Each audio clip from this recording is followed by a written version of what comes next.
Gente, vamos mudar de assunto agora, falar de um assunto que realmente tem preocupado muita gente, que é a depressão. A depressão é uma das principais causas de transtornos e também de incapacidade entre os adolescentes e jovens, isso segundo a Organização Mundial da Saúde. A maioria das doenças mentais perdura até a vida adulta e compromete a estabilidade mental e também física do indivíduo que não recebeu aí o tratamento adequado.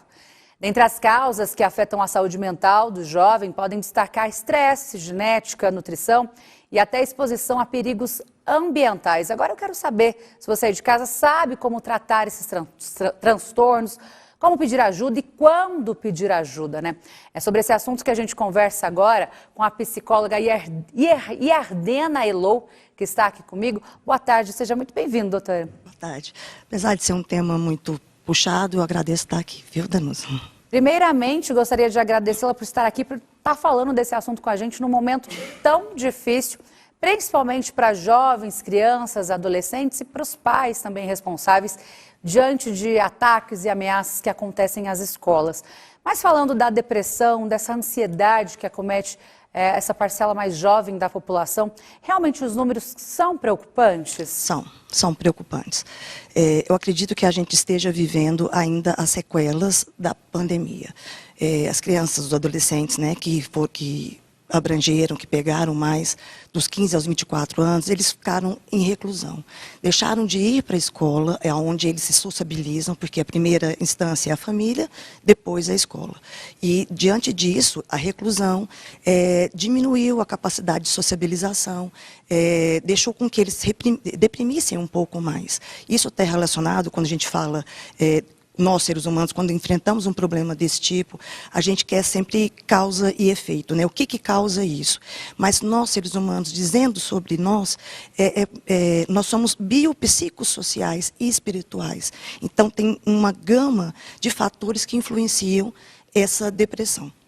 A gente ouve muito falar, até pode ser por ignorância de uma parcela da população, antigamente não tinha depressão, antigamente não tinha ansiedade, quando eu era criança não era dessa forma.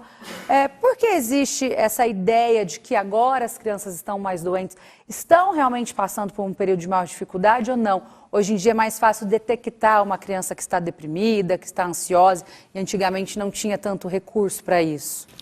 Tudo isso que você falou engloba, né? Uma das questões é assim, hoje eu tenho percebido no consultório os adolescentes procurarem por psicoterapia. A demanda vem deles. Então, assim, antigamente não eram vistos, realmente não eram vistos. Hoje eles têm a facilidade, o livre acesso e o diálogo de manifestar, e são, sim, os sintomas que dá para perceber. O menino mudou o comportamento, ficou mais recluso no quarto, deu uma baixada da nota. Quando a gente conta da escola, né, a parceria da escola com os pais é muito importante, porque ele se manifesta aonde? Num lugar que ele passa a maior parte do tempo, que é na escola. Está mais recluso, está menos sociabilizando, deu uma baixa nas notas, às vezes eles procuram as pessoas para poder falar, né? Mas, assim, esses são todos os fatores que dá para perceber que o menino ou a menina estão... E ansiedade e depressão são primas e irmãs. É muito difícil de diagnosticar, porque elas estão muito parecidas, né, nos sintomas. E um dos fatores é o medo, o que tudo veio trazendo, a pandemia, essas ameaças de vida, de perdas, tem feito com que os adolescentes se sintam inseguros e com muito medo. Uhum. A gente, inclusive, para entender como é que está a situação da saúde mental dos nossos jovens, o Rafael Mesquita foi para as ruas para conversar com algumas pessoas e saber a opinião dessas pessoas. Vamos acompanhar, doutor? Sim. Como é que está a saúde mental dos jovens aqui no Brasil? Está cada vez mais complicado, né? Muita pandemia, muita doença, então está só agravando a parte mental do ser humano. As telas prejudicam muito, tira muito tempo, não só dos jovens, dos adultos também. A gente, como pais, tem que estar sempre vistoriando, olhando, conversando, mas está bem complicado. O que você acha que mais atrapalha hoje a saúde mental dos jovens? Redes sociais, cobranças e Eu acho assim, uma vida, eles veem nas redes sociais uma vida que às vezes não corresponde a deles. Então eles veem um mundo perfeito e aqui fora não é. Tem muitos jovens que têm, né, a saúde mental boa, mas tem uns, né, que a gente vê que tem a desejar, né? Mas isso aí também tudo é falta do quê? De Deus, né? Das pessoas buscar Deus, né? No caso dos jovens, você acha que os pais podem agir para melhorar essas condições desses adolescentes, dessas crianças? Podem e devem, né? Porque é obrigação da gente enquanto pai é favorecer, orientar, acudir, porque é bem necessário, na verdade, essa orientação e esse cuidado com a saúde mental. É sobre a saúde mental dos jovens, adolescentes e crianças que eu estou conversando aqui com a psicóloga Yardena Elô. A gente viu aí vários pais sendo entrevistados. Qual a orientação para o pai, para a mãe, para o responsável que está assistindo, está acompanhando aqui o Jornal Brasil Central hoje? Qual é o papel do pai? Porque eu vejo hoje, às vezes, o pai correndo atrás para oferecer a melhor escola, oferecer o curso de inglês, oferecer uma roupa bacana, um celular bacana, e às vezes outras coisas vão ficando para trás. Qual a orientação para esses pais, para eles também cumprirem os seus papéis? Danusa, teve um entrevistado que disse assim, a gente precisa estar bem também, de todos nós, né? Quando os pais estão bem, mentalmente, tranquilos, né? E eles conseguem passar isso para os filhos. Isso diminui também a ansiedade ou a depressão. Uma outra disse da competitividade. São fatores são multifatoriais, né? Então, assim, as redes sociais estão causando problema? Estão. Então, no sentido de que é exacerbado o uso e é muito comparativo. Eu estou vendo, mas o outro tem uma vida melhor. Porque ninguém posta coisas ruins na internet, né? Então, tem isso, tem o fato da finança ter diminuído, a insegurança financeira, tem vários outros fatores que foram pontuados por ele. O que a gente pode fazer como os pais, que eu tenho 2 adolescentes?